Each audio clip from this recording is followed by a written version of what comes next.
Okay. Well, thank you to everyone who has showed up and our folks that are on their way as well. We're excited to have you guys join us for this Lead Teacher Collaborative Affinity Group Session 1. Today, we're going to showcase high impact practices, model strategies, share resources, and highlight ways to facilitate effective teaching and learning, both in the traditional classroom and across various remote learning environments as well. My name is Candace Herman, and co-presenting with me this afternoon is Sarah Kitzmiller. Today's session is the first of two sessions addressing curriculum support. So we'll be using this analogy of a road trip throughout to reinforce this idea of planning with the end in mind. So because districts have had choice in curriculum selection, we won't really have all the same curriculum, which is just fine for our purposes. But for that reason, today's curriculum support is not specific to any one program. So today's not devoted to spending time understanding the nuances of respective platforms. Instead, we're going to explore the kind of thinking and planning necessary to be better able to build that content knowledge within our curriculum. So to be really clear, today's not necessarily about completing a document, although that's going to be helpful in organizing our collaborative notes. But our time today is about building that collective knowledge and preparing lead teachers to facilitate that kind of talk when you guys go back to your PLCs and your different learning communities. So the template later we'll explore is a tool, but this is about the experience and the expertise that you bring to the table.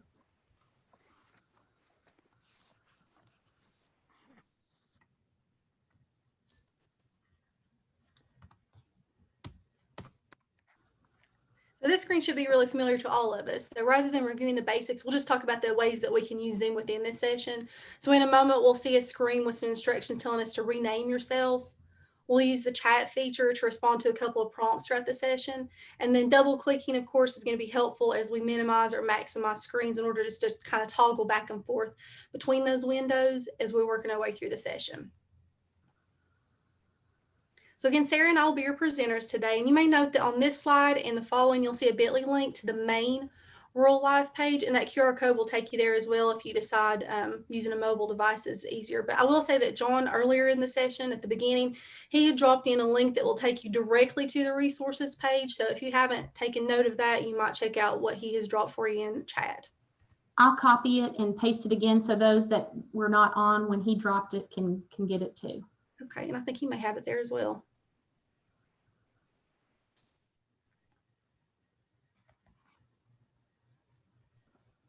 All right. Thank you.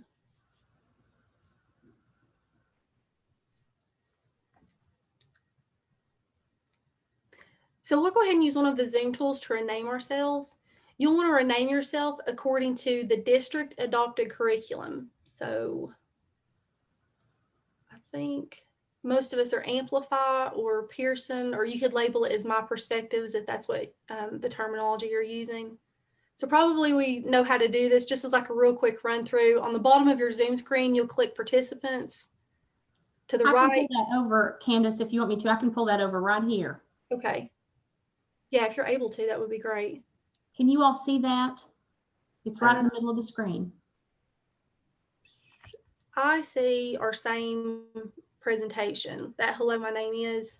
Okay. I've just moved over from my screen over here to the middle screen. It says participants and then more on the far right. And then it just says rename. Yeah, I've played with that as well. I'm not sure that maybe they can, but I'm not sure that they can see that navigation since it's I'm not seeing this. Okay. I don't know what I'm doing wrong, but I'm not seeing it. That's okay. Just go to that participants button and click on participants. Okay, hold on. I'm still not seeing that. I can hear you, but you're over to the side of my screen. I'm not used to this. Hold on a minute. That's okay. Because you're in Google. That's right. I am. And I'm over here when I click on host attendees Zoom. That's what I'm seeing you all, but I don't. Okay, hang on. Maybe right. Mine's at the top of my page, Leslie. Most of that bar is typically at the bottom. Okay. Of the Zoom session itself. And when you go there, it should be somewhere between share your screen. It's the one before share your screen at the bottom. There's Nancy.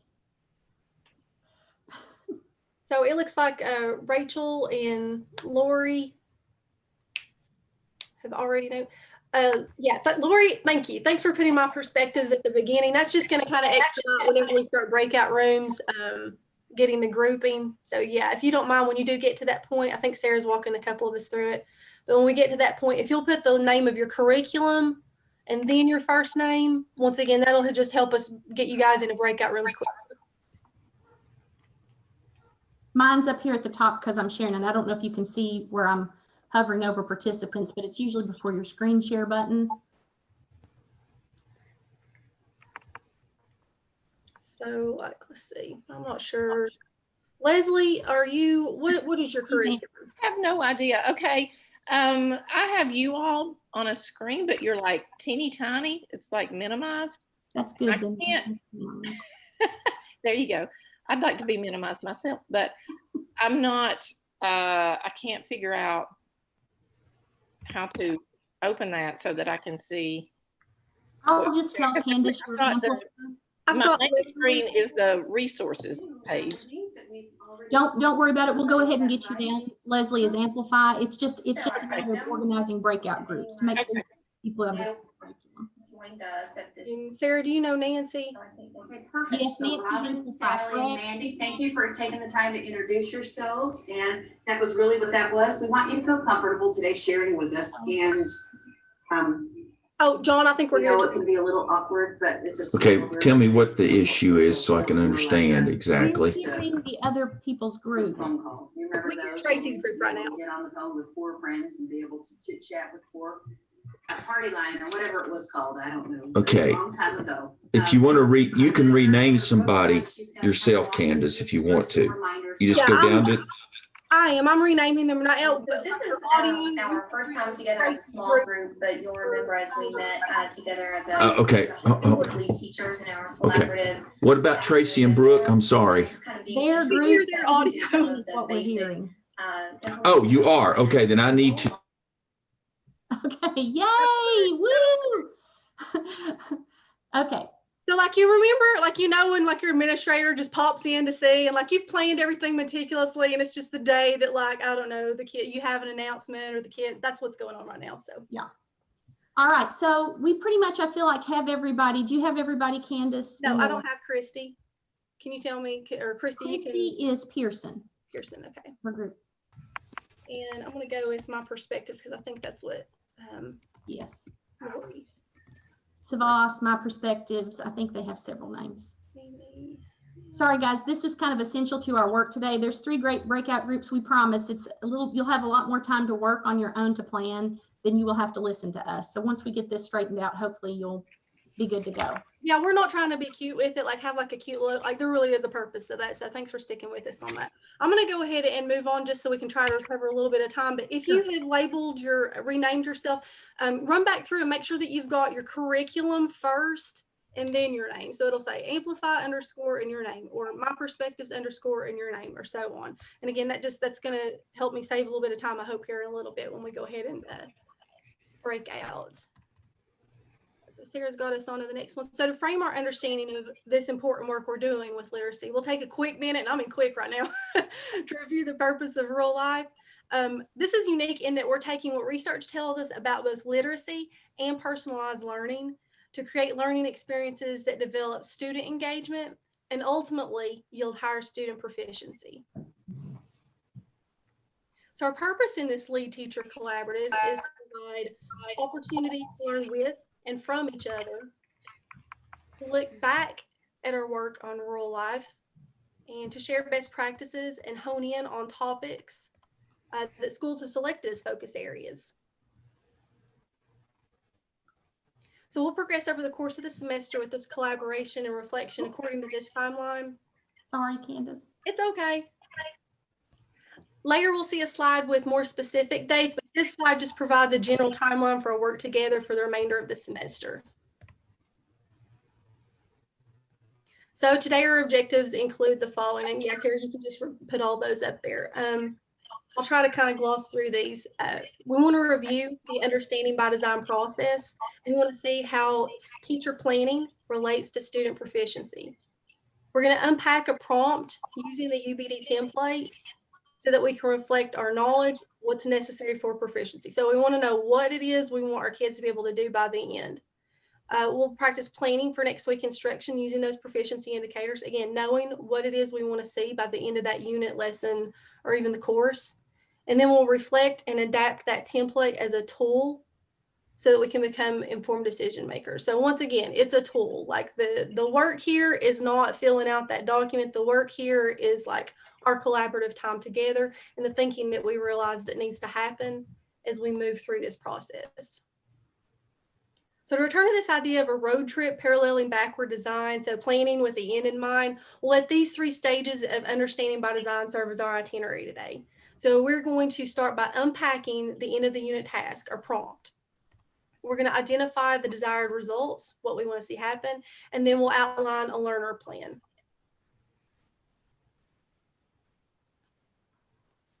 Do you want me to copy drop it in the chat? Yeah, if you want to. Yeah, and we'll take just a minute so that they can eyeball that tiny URL, or Sarah is going to leave that for you as well. And this is just so, again, you have access if you want it to these slides right now, to the slide deck. But again, John will take care of that a couple of days after all of these presentations, and everything will be made available to you guys. Like, so if you do decide there is all or a portion of this that you want to redeliver or kind of modify for your own PLCs, you'll have all of this information available to you. And I'm going to go ahead and just load it, Candace. That's fine. You do what you need to. So while she takes care of that, I'll go ahead and move through as well. So again, we're mirroring this idea of planning with the end in mind. So we're going on a virtual road trip, like a little bitty one. So imagine that you're taking a road trip with the budget of your dreams. Where are you going to go? What are the next series of decisions you're going to make that are tied to that? And how are those connections made? So where are you going? What other decisions are you going to make? And then we're going to talk just a little bit about how those decisions are impacted by what you decided for your destination to be. So I think Sarah is going to put that Jamboard link for us. If you'll click right on through the those slides. Okay. It's in the speaker notes as well, but if you want to click through those slides, there should be like a hyperlink in the lower right-hand corner. Maybe one more time. Yeah, that'll take you there if you want to open that link. So while she's navigating to Jamboard for us, just real quick, if you're not super familiar with it, that's just one of the features of the Google Suite. So if you've used Padlet before, it's similar to Padlet in that it can be like a digital note-taking. You're not going to have as many features. It's going to be anonymous. So if it's something that you're okay with, not really having that kind of student accountability as far as who said what, and you just want to kind of brainstorm, then this might be a tool for you to use. Plus Post-it notes. That's like my favorite part of the whole thing. I know, this is truly what I miss. One of the things I miss about like doing remote or virtual learning, like just the highlighters and the sticky notes. Like if you like nerd it up at the beginning, like in August, and you get really excited about buying school supplies, like you know that you are missing that as well probably. So if you take a look in the upper corner here, we've got what's our destination. And then I can't really navigate here, but on the left-hand side, you'll see some little icons there. I think the 1, 2, 3, 4, maybe the 5th one down is the sticky note. Yeah, so we can see your screen, Sarah. So she's got a sticky note up there. So whatever she wants to say what her destination is. So guys, think about where your ideal vacation is. You just like punishment and you want to put Disney World on there, wear it out, put Disney World on there. My kids are dying to go, but we've already spent our relief money. And when you get so that'll just take a second, you know, once you've landed on the decision. You get ready for the lower half, you'll have what other decisions will I need to make based on that. So like might be like what your budget is, or I don't know, are you going to take your family with you? Like maybe you are, maybe you just need a minute. COVID if it's had the impact on you. Hawaii. I don't know who, see, it's anonymous, so I don't know who said that, but yes, I'm feeling you on Hawaii, someplace warm. So we'll take about a minute or so, just to play with that feature.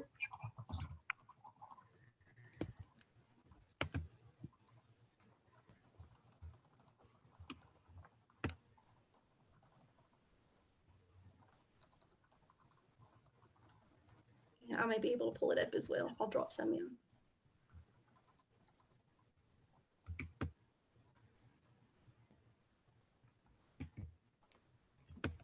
Oh, Scotland.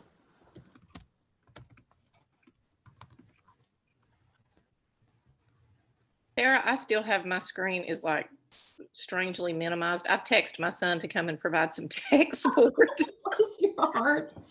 I don't know what I've done, but anyway, hopefully he will be here in a few minutes. Oh, that's okay. You'll have access to this if you want to take it and change it up and use, you'll Okay. have access to it. Okay. Well, I just want you to think I had left and wasn't participating. I just can't figure out how. Not at all. We might take maybe 30 more seconds or so if there's anything else you want to drop in here.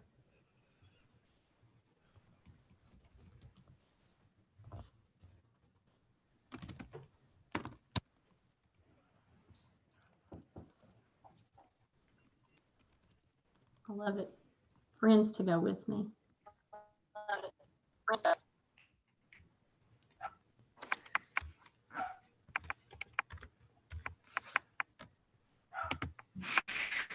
Yeah. I'll go with I will be somebody's friend and go with them to all of these places.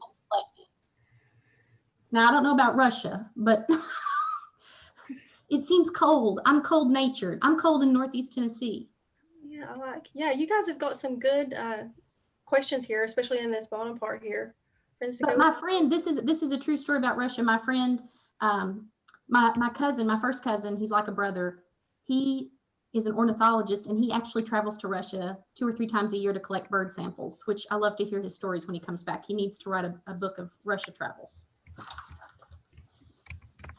right, guys. So, Sarah, if you maybe want to navigate back to, that's still available for you guys as well, but if you want to navigate back, we'll go ahead and progress through. So when we're taking a look at those Jamboard responses, like we can see that knowing where we want to end up, even on a vacation, impacts every other choice that we make, including, or how much are we going to spend? Like, we're going to take people with us. How long is this going to last?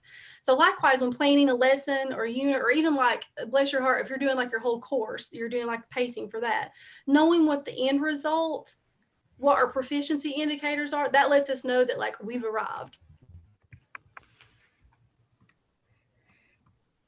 So beginning with the end in mind, even in the case of a road trip, it's going to provide greater clarity about preparation, and it helps us evaluate if we experience the results we set out to have. So like, if you did want to take your family with you on the vacation, the purpose was to have some family time, then some of those steps, some of the things that you do, some of the experiences are going to be hanging out, not like vanquishing them to the shore while you like sunbathe or whatever, which sounds great too. Okay, I'll move on through there. So to support that kind of planning and thinking, we're going to spend some time exploring that UBD framework. Some of the questions that we want to think about as we move through this process: how are we defining proficiency?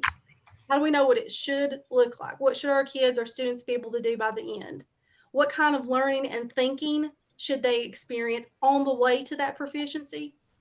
What kind of knowledge, skills, activity, resources, stuff do they need to reach that proficiency? So what do they need to be taught, and how should it be taught? And then Sarah's going to move on and tell us a little bit about why it should be taught. So if you're like me, it's like, okay, we've heard about UBD for years, right? And so this is kind of new Hattie research. It came out in 2018. So if you have the visible curriculum books, a lot of this research is not in that because this is newly released research. And we have a link here embedded in our presentation that will take you to the research that he's added over this large meta-analysis.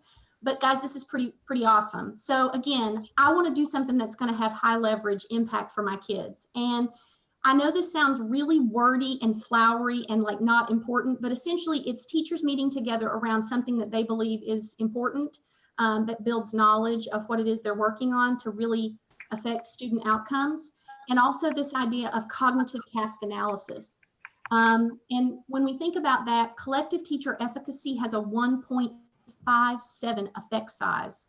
And that's huge. Cognitive task analysis has 1.29 effect size. So I always have to keep in my mind that 0.4 is associated with a year's growth. Combine the impact of these strategies where you're looking at the task and analyzing it within your teacher teams, within your planning period. I mean, guys, we all have planning, 1 day a week, before we teach a unit, if we really sit down together, even if it's just once every 6 weeks or once every 8 weeks, however our units are working out, 9 weeks, this is where we really can leverage our time to impact student outcome to the tune of 2.86 effect size if you combine them. And when you start to figure that out with using 0.4 as a year's growth, that is significant gains, significant gains. And we're talking about ELA right now because we know that you all have adopted that curriculum and you're working through that because you all are in the learning role. And in my opinion, and again, I tend to kind of geek out over this, but I really feel like there's a lot to be said for honoring the teacher as a learner and allowing them time to build knowledge together, because that's how we share knowledge and we share understanding of what it is for students to do. If we just do this in our classroom, we're only impacting the kids that we have. But if we do this with a team, we impact the entire school, and it has positive, it's like a pebble in the water. It really does ripple. So yeah, we've heard of the effects of, understanding by design, and it's been out there, but we're starting to really understand that when we leverage these practices together, the effect for kids is kind of unbelievable. And I also love that while we're leveraging something that helps kids, it gives us more time to make connection together and learn together, because that's the role that we're in. We're not just being a teacher this year, we're being a learner. And that's a lot on top of COVID, on top of fill in the blank, lots of other things. So this is a high leverage, these are high leverage practices. It's not just us up here saying it because we like it. Because I'm not, to be honest, Candace and Candace probably say this too. I won't speak for her, but we would probably say that we don't necessarily like spreadsheets all that much.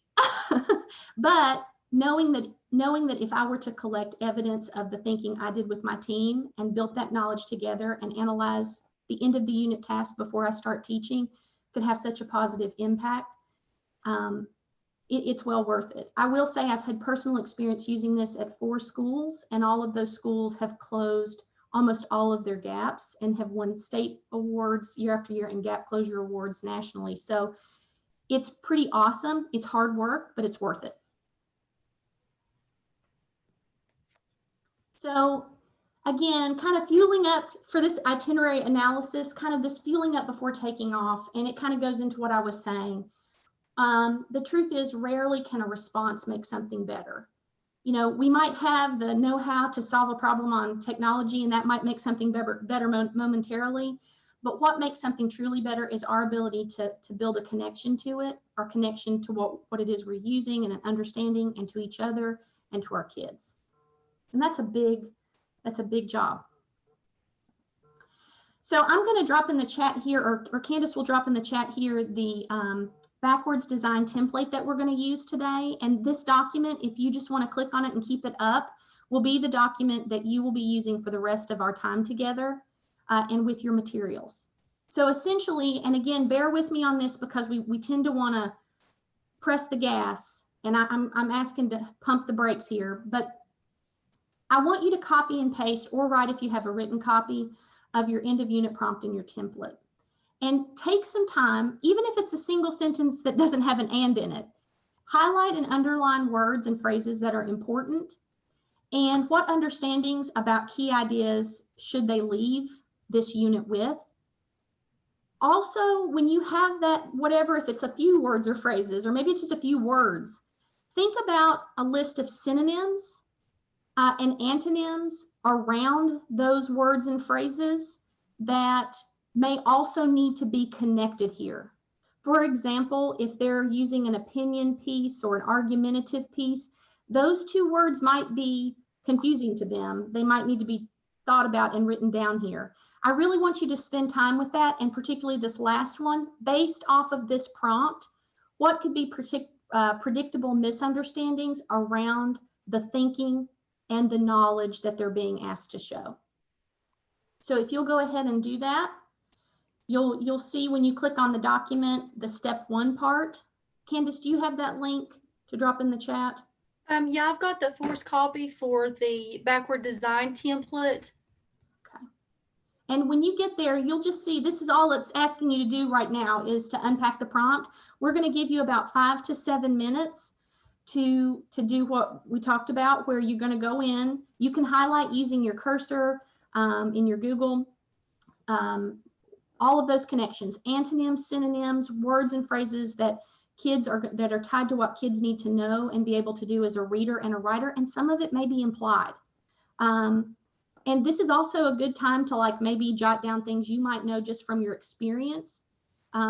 Because again, if you're doing this in a team, I cannot stress how phenomenal it is when you have a new teacher or a younger teacher in that team who is learning from your expertise about that particular component. What knowledge is implied here, but not stated? That helps raise their understanding too. So if you'll go ahead, we're gonna break you out into groups here, and you're gonna have about 5 minutes to 7 minutes to work on that. I'm going to send the Amplify folks to one room, and then the rest of us can stay in this main session. That way the numbers will be a little bit more even. So you should see that in just a moment. Candace, if you want to send me to whichever group's fine with me. Okay.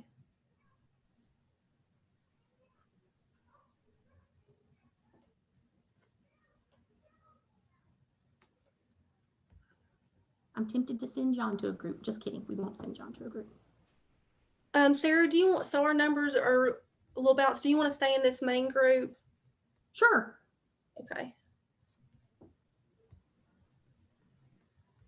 And if it's helpful, I can keep, since you all have this up on your document, would it be helpful for me to go back to the other slide so you'll know kind of what to do?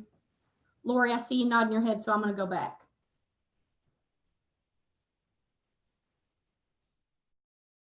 Is that what you were looking for? Awesome.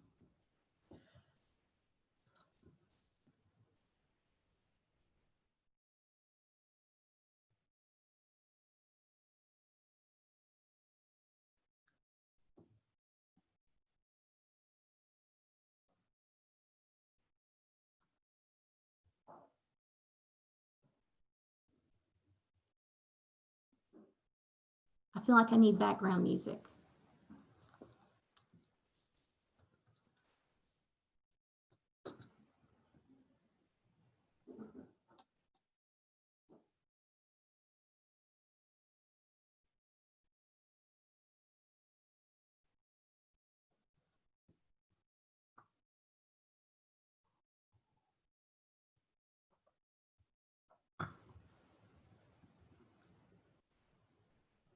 If you all have a question, feel free to ask. Christy is the district coach for Johnson County, so she's kind of, you know, that works with it all. Lori, what unit are you in my perspectives? I'm on the persuasive unit. I think it's unit 3 in 8th grade. Okay. And Stephanie, are you in 7th, 8th? I'm 7th, 8th, New Center in Sevier County. Awesome. And are you, Stephanie, are you using Amplify or my perspectives?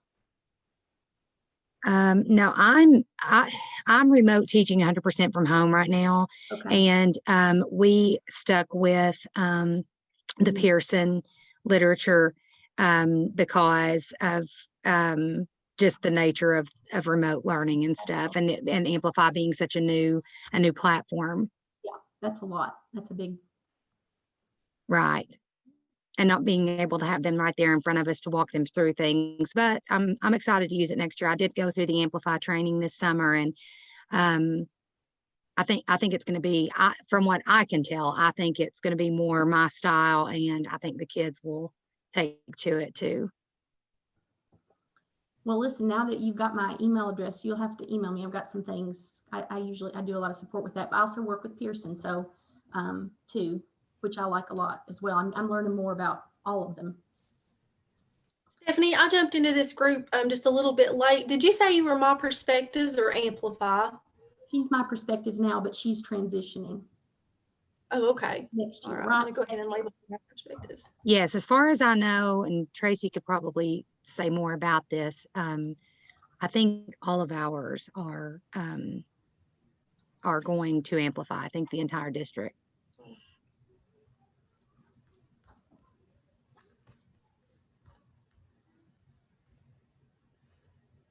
And I note, well, I was going to just say, it's not anchor text, and I always forget the name of it, but the launch text, I just learned in my perspectives and its relationship to the end of the unit task. So I did not realize that the launch text was the exemplar piece to the end of the unit task. Is that correct in my understanding? That's what I thought. Yeah, that's my understanding as well.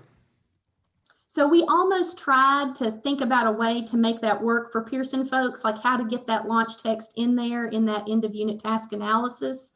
But we just thought that's too much to cut and paste and it would be tiny. So we figured since you had it in front of you, it's probably easier to look at that way. Because you may have to refer to that. In some cases, that's a benefit because you kind of have the exemplar.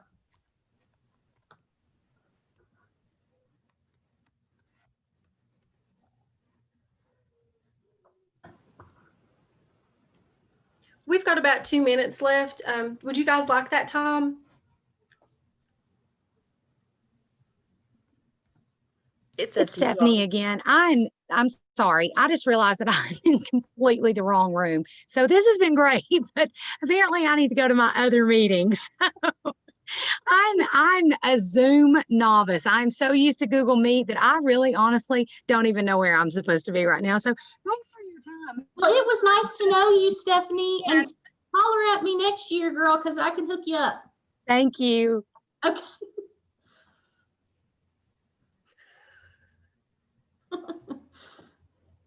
Like that moment when you're in high school and you like go and you sit down in the wrong class for like a good 20 minutes, but the teacher graciously is like, thanks for stopping by. Lori, I couldn't tell. Were you going to unmute and say like, yeah, we're good, we can move, or? It's up to you all. It doesn't matter to me. I can We either don't way. want to hurry anybody along, but like pretty much if you are familiar enough with how to navigate your curriculum, you can find it pretty quickly. But some folks are appreciating a little bit of grace time today. So All right. yeah, this last group will close in about 45 seconds or so. And Christy, are you on your phone? There you are. No, she's at home. I was, and then I went back out and got in on my laptop. I was having a little bit of internet issue. My husband is online at the same time, and we're struggling to both be on and not lag terribly. So I'm sorry. No, you're fine. We went through this at my house, and when we got a new little router for our home, my husband figured out how you prioritize certain things in your home because we're overriding the internet with the video games. Yeah, we have struggled. He's on his 2 weeks home, so I didn't have that in my plan. But he has a meeting right now also. So if I'm in and out, I apologize. No, you're fine.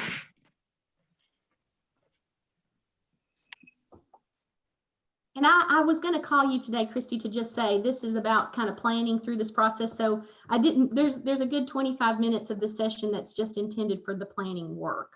Okay, great. I'm glad we were able to get everything switched. Yes. Candace, are we about time to? Yeah, I think we're here actually. Okay.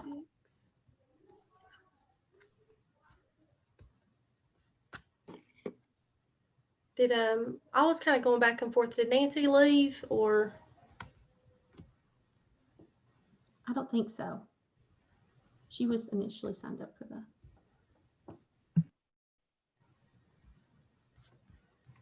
Let me jump back in. Yeah, we should see Nancy here in just a little bit. There's Leslie.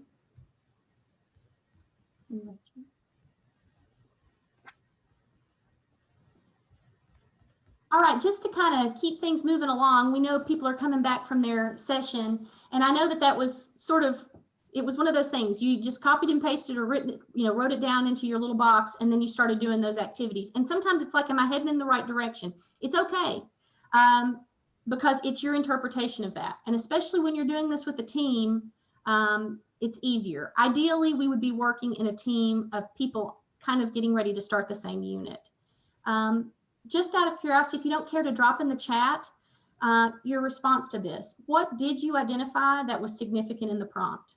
What were some of the words and phrases that you identified, things that you noted that you felt like were important, or maybe things that you hadn't thought about thinking about a synonym or an anonym related to that kind of understanding.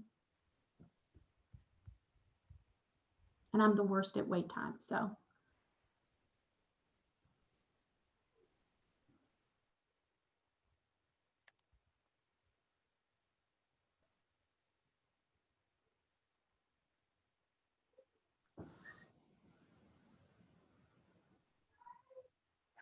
Sarah, I want to put you on the spot just a little bit. As they're kind of thinking through that, what did you identify that was significant in the prompt? I know you don't have a prompt in front of you, like I don't have a curriculum in front of me right now either. Can you think of like an example of what they might be able to contribute in chat? Like what are you thinking for this question, Sarah? Like, is Edgar Allan Poe insane? Okay. Could be possibly something that would be a key phrase in the prompt. So, you know, to me, going straight to a synonym or anonym, is he sane or is he insane? I'm going to have to think about kind of that comparison thinking there. Is Edgar Allan Poe insane or is he sane? And thinking about how we're going to collect that evidence of that thinking as we read. So when kids are reading, they're going to have to understand, number one, are the characters and the topics he writes about, are those things sane or insane? And how would we be descriptive? What are some descriptive, what's the language that would be around that? And then how am I going to support that? What could be some misunderstandings associated with that? For example, oh, look, yay, writing a well-constructed paragraph, compare, contrast, biblical must be clear. Good. Oh, they were going to need to know the different parts of an argument and all the different names of those words. Yes. And really collecting evidence enough to make a sound decision of what side to argue. It's so hard in terms to find enough time. So now we kind of want to get really fast here. And this is where we do have to go slow to go fast. And ultimately, again, remember, there's no perfect curriculum. There's no perfect way to do this. This is about developing your knowledge as a teacher. So again, we get frustrated because we have to kind of go slow to do that, to go fast. And when I say go fast, when we're in our element in our classroom, making instructional decisions and making sure that those decisions align with the essential understanding that we need to get to. So if we're cutting something out, we know what pieces that we have to take out because maybe we have a shortened block without damaging too much of that knowledge we're supposed to be building. So in this stage, you're basically going to copy and paste the standards associated with your unit in the box on the left. Not just your content standards, guys. You can also include grammar standards, language standards. What should students leave able to do on their own as a reader, writer, speaker, and listener? What do content standards imply for learning goals? What should students know and be able to do given the content targeted? This last one, again, is kind of a new term around high quality curriculum materials. What procedural proficiency work will you be looking for as students read, write, and speak in this unit? So for example, if I go back to the Edgar Allan Poe example, one of the things I might note is highlighting evidence to identify whether his characters are sane or insane, characteristics that what evidence of that am I gathering from what we're reading, and how? Will they highlight? Will they underline? Do I have an anchor chart for annotating text that I expect them to use? Have I taught that? These are some of those key components that can really be helpful to start identifying when we start looking at this kind of work, because it will support us throughout the whole unit. Actually, it will support you throughout the whole year, to be honest. So now we're going to go back to the template and back into our groups, and we're going to think about the thinking and the knowledge in the unit. So again, procedural proficiency, how will students identify and keep track? I've even seen people here think about digital anchor charts so that if kids are coming and going out of your virtual to in-person class, a place that if they miss due to COVID, that they also have a place to come back to where that kind of information is housed.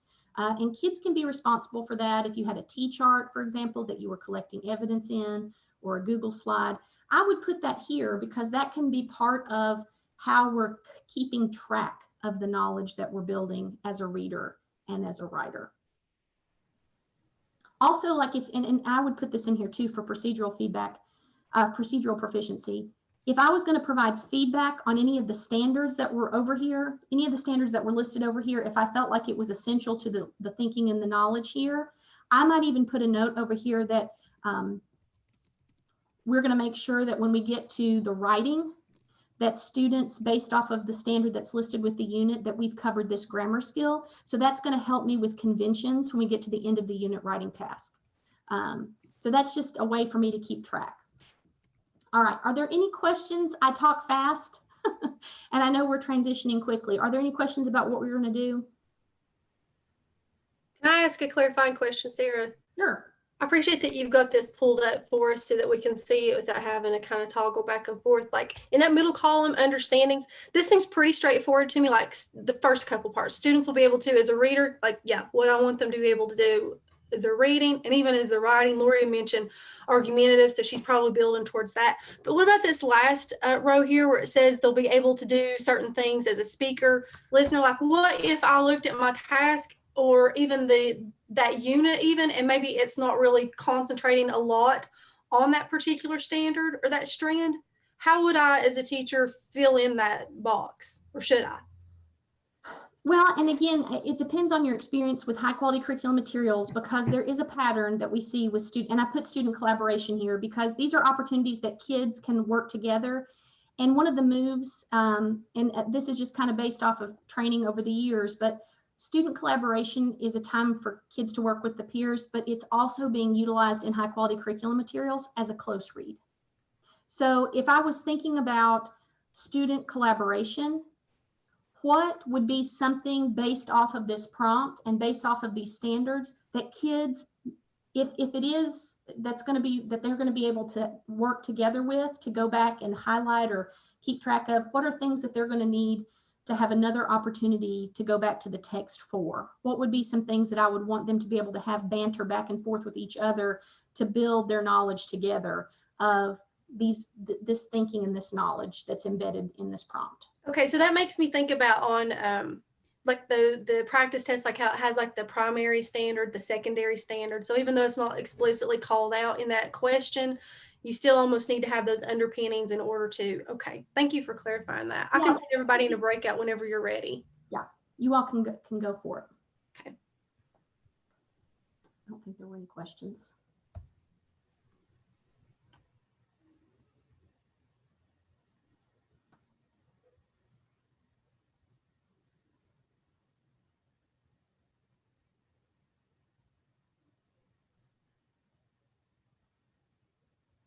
Yeah, that's.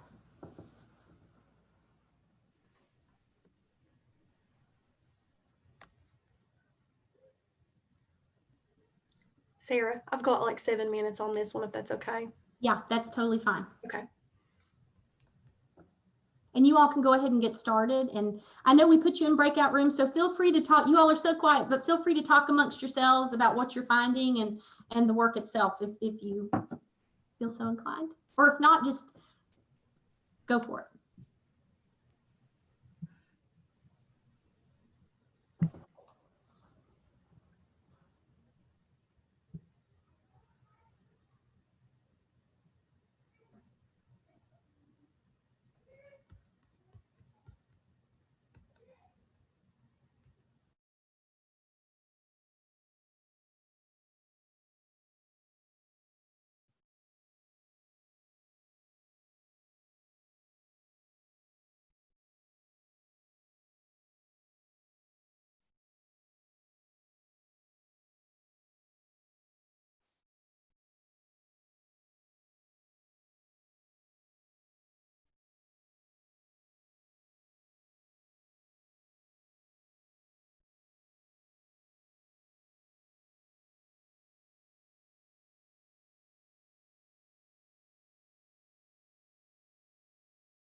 Nancy, you're in you're in Amplify, even though you're severe, right? Are you in 6th grade? You're on mute. You're muted. I saw you talking, but I couldn't hear you. Sorry. I teach 6, 7, and 8. You teach all of them. But I'm only piloting 7 and 8. Okay. So are you using 7th or 8th for this? I'm doing 8th because the other 2 ladies that are in the breakout room, or the other ladies that were in that room were all 8th grade. So I just thought I'd do 8th grade with them. Awesome. Even though nobody said anything and it was really I think quiet. somehow you have gotten stuck in this My Perspectives group. Yeah, I see that. So I guess what I was going to say is, and this is where really, again, for Amplify, that student collaboration piece is an opportunity for a close read.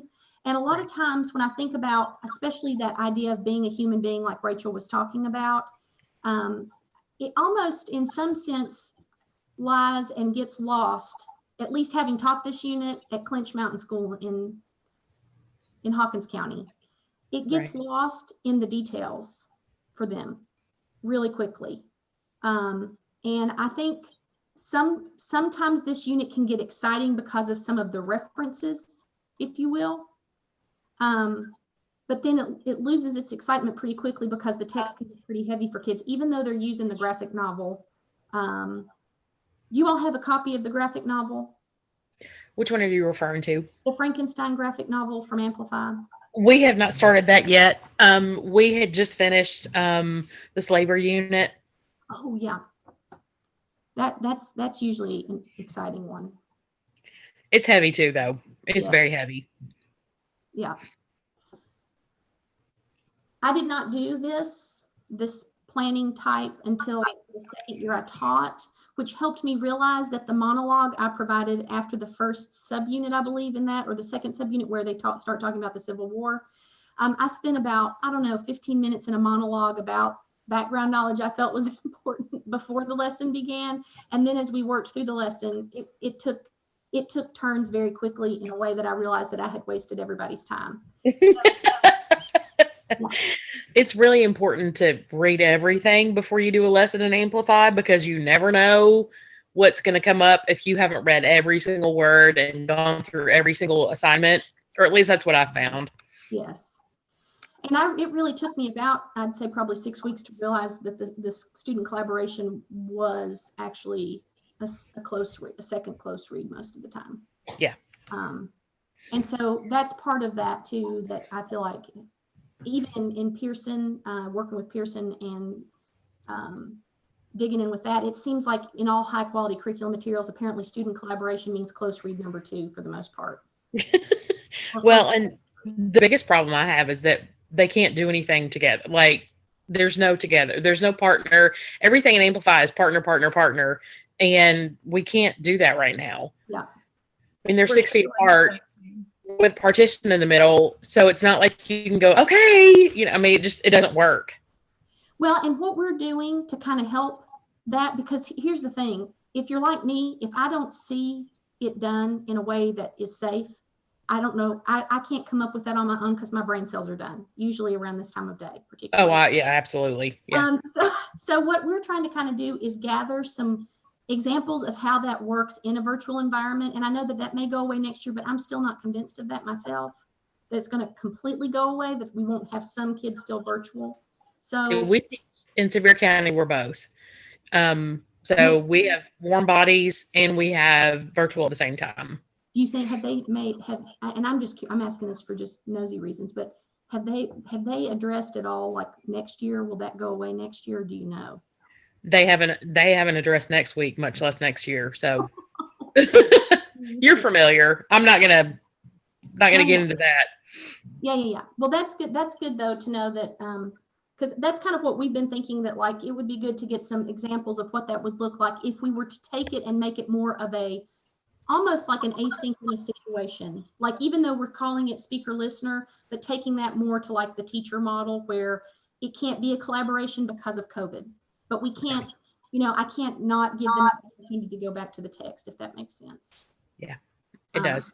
Because it's kind of tied to that proficiency so closely. It is. Yeah. I didn't mean to talk the whole time. I didn't give you any time to work, Nancy. I'm so sorry. I mean, it's not like I'm not going to do it later, so it's okay. It's very, I think amplifies, I think that's definitely a downfall of amplifies all that work that is expected to be done in partners, share this, share that, have this person look at your paper, have that, and that's just not something that's feasible right now. So that really makes things difficult. And then you try to figure out how to do it a different way. And it all seems very teacher heavy right now. Yeah. And I mean, who could have ever thought that we'd all be wearing masks, and you couldn't dream that. So there's no way to get around it other than to hopefully that we have herd immunity and we're done with this soon. Yes, that's my hope, that we're done with it soon, for sure.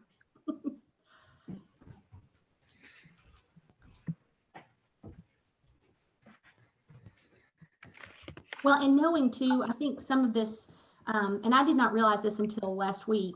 And again, I know it sounds silly, but what this also really helps with them, with all of the units, is when you get to the end of the unit itself and you start to look back at student examples, like exemplars, and figuring out what actual proficiency looks like. It's really interesting to see that based off some of the things you've listed here. And then in the next work we're getting ready to do here, thinking about student features in the work. And some of Amplify's units in their unit, like their subunit for the essay, has exemplars for kids to work through, just like Right. The launch text in my perspectives is the mastery response to the end of the unit task. I think it just helps because then you can start going through as a group or as a team and just taking that document before you start those subunits or that unit to get to the prompt, to look at what features here make this masterful, what makes this proficient. And I'm using those words interchangeably. Some people, I'm sorry, some people think masterful. I know what you meant. I understand. But I don't mean advanced. I mean just proficient, just on grade level. So if they could identify those things, because what a lot of times happens is in a team teaching the same exact thing, you have a lot of different interpretations of that. And it helps kind of figure out that alignment of what is really critical in this day's lesson that ties to this day's, or that ties to this end of the unit thinking here. So even the good news is I am the ELA department in my school. It's just me. So we have one grade per, we have one teacher per grade level. So I am the middle school ELA department. It's all me. So there's no team. It's just me. If there's ever, and I mean this, if there's ever anything that I can do to support, even if it's to hop on like a live call and help work with the team or group of kids, if you need me to, just holler at me. That's what I do. Oh, that's awesome. Tracy Ballou is my coach and she's amazing. So that's super helpful too. Because I know how it is. Sometimes you just need a warm body in that room with that particular group. Well, I'm going to be honest with you. I'm just trying to bumble and fumble my way through.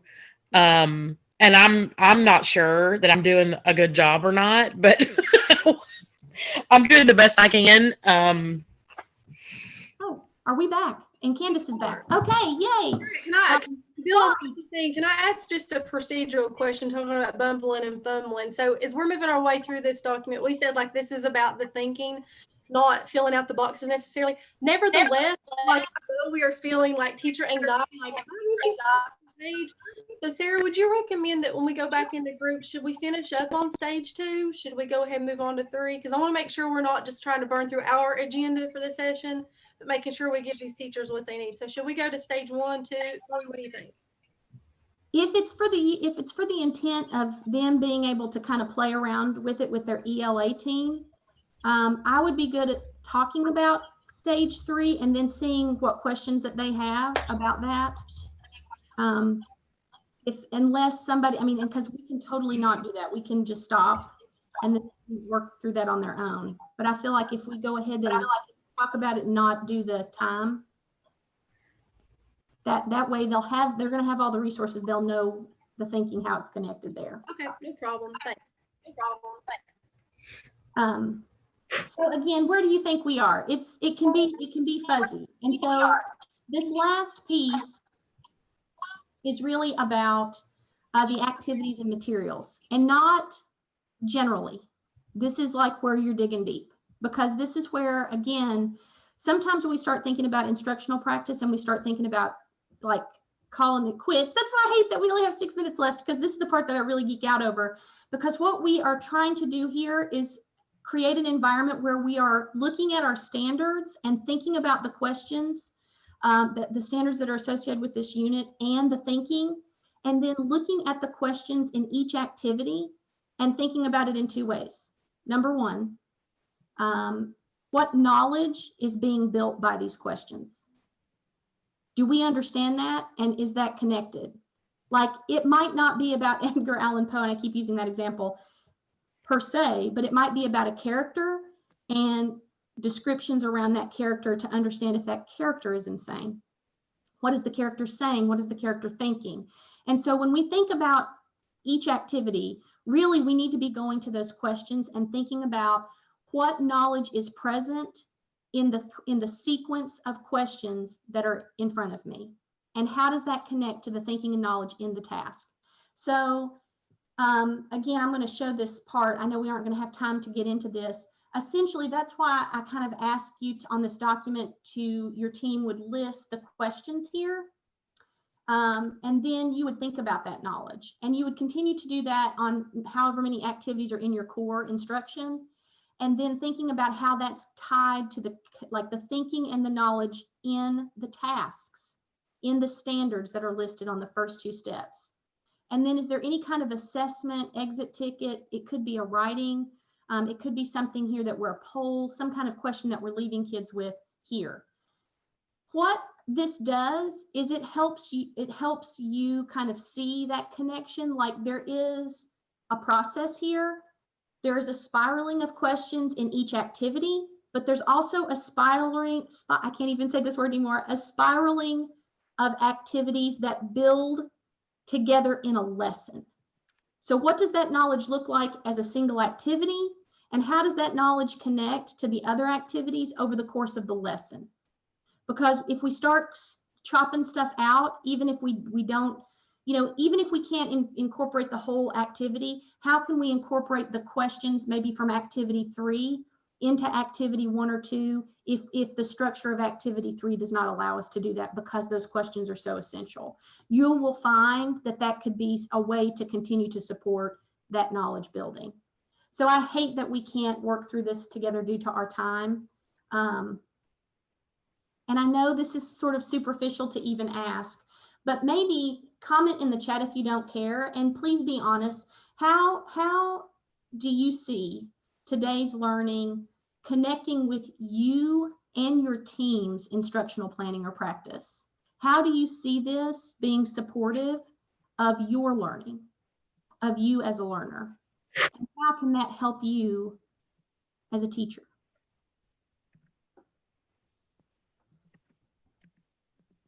And anything else that you're thinking.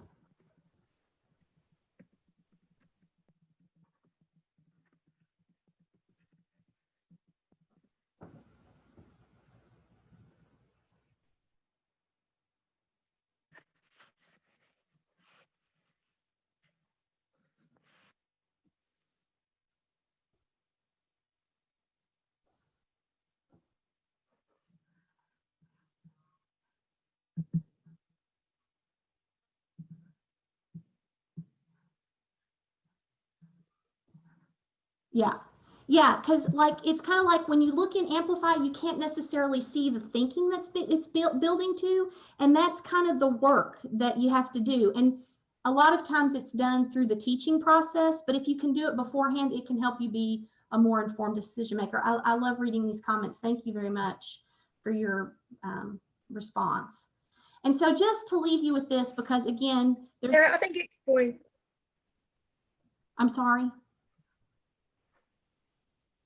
I was just going to say, I feel like it's going to be really, really helpful for new teachers or teachers who don't have that much experience, even with new curriculum that's set up relatively well. I feel like it's really going to be productive for them to look at it in this respect, So I'm excited. Well, and again, the thing that's always hard is there's these standards that are connected with our unit, and we just don't see them when we start to deal with our new curriculum as we work through, because we've got all this stuff, right? It's like, when do we have time to do that? So to know that actually getting in and looking at those standards and looking at the thinking and making those connections before we teach can impact student outcomes so significantly makes it worth something at least trying. I mean, it may not work, and that's okay, but it's at least worth trying. And so I have found that people will get on board with your goal when they understand it, they know what they'll get out of it, and when they know that you are invested in it as they are. Only then will they truly feel accountable for doing their part to make it happen. And so this is really the process. Again, that feel free to change it. This is the true story. This is it. And you can, this process that we delivered to you today is an adapted version of UBD. And the beauty of the process is that's where the magic is. You and your school and your teachers and your team, the process that works for you, that makes those connections between standards and student work, standards and what kids need to know and be able to do, that is where you can have true gap closures and results for kids, because you have that solid understanding for yourself. And you can change this up and it's still going to be effective. So you can definitely adapt this to your needs to make it look like what you want it to look like, to make this work. And that's what I love about this, because you can kind of personalize the process. Candace, Gotcha. So I really want to respect everyone's time in here. You guys have been so gracious to stick with us. We're like 3 whole minutes over right now. We had a little bit of some tech bumps earlier. So we may just indicate that this 2-lens reflection, this really does parallel the reflection Sarah had you guys do just a moment ago. Because I even noticed, like in chat, you guys kind of were even responding, maybe not with the verbiage I used to think, but now I see, but I saw a lot of I learned. And so it seems like we've kind of, you gotten the point across there. This is a good protocol to use with your kids. Maybe if you want to try this out as an exit slip, or maybe even just to use as some formative assessment. But I don't want to hold you guys over any more than we have to. So Sarah, do you care to progress through the rest of these slides? And oh, absolutely. Like Candace was saying, we really appreciate your time, and we know that this work is not easy. It's not necessarily the most fun thing to do after school. So seriously, thank you. And our next session is going to continue in this further. I have some student work samples from some of the work that I have done to show you kind of how this kind of conversation can lead to better student outcomes, so that if you want to try some different scenarios to continue this work. So we're going to consider the relationship between instructional planning in your new curriculum and student proficiency, connect standards to student work and instructional practice, adapt the process, and evaluate its impact. Guys, this sounds all fancy, but essentially make it work for you. Like, do what you got to do, make it longer, shorter, whatever. Just get in there, and there's no perfect way to do this. And then learn ways to make this planning process sustainable for you and your team. Again, just like for your students, part of the impact, the student effect that really has a lot of impact is the consistency with this, especially like Christy was saying about new teachers. Even for me as a teacher who's 20 years in, I feel like that it helped me bring new perspective to standards that I'd looked at a million times in new ways. So I also felt like it gave depth to the work that I was doing.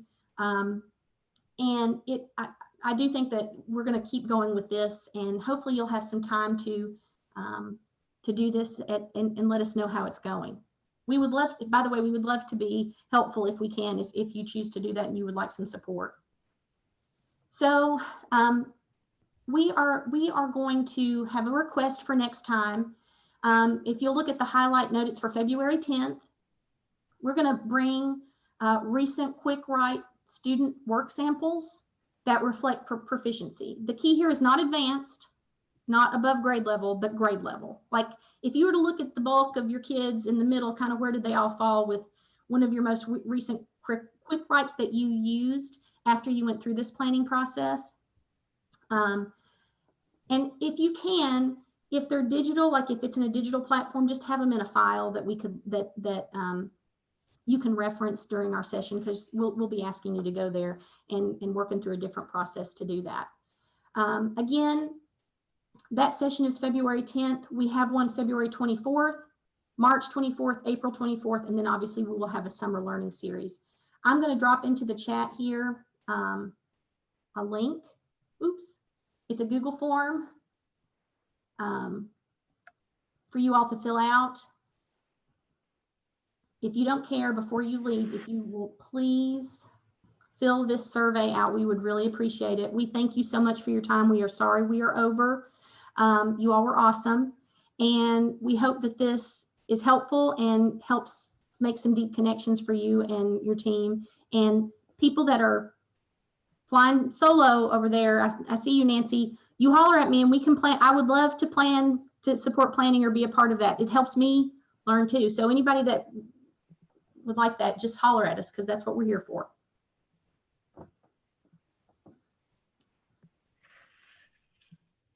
Real quick, I just want to echo Sarah's sentiment, just like thanking you guys for showing up today. That was a lot of work at the end of the day. So good for you guys for sticking with us on that. Yeah, it feels like the first year, I think, for a lot of folks, even if it's not. Whether it's the curriculum or whatever the case may be. I just wanted to let you guys know, we don't want to hold anybody hostage. So if you got a scoot, that's completely fine. But if there was like a question or comment, something that you wanted to ask us about, even if it's reflecting on this session or if it's about upcoming work, you feel free to hang out for a minute or two, unmute, and you can chat it out with us. Otherwise, once you guys take care of that survey that is clearly important to us because we dropped it like 6 times in chat. So once you take care of that, you guys are free to go. Thank you again for joining us today. We really do appreciate everyone's time. Yes.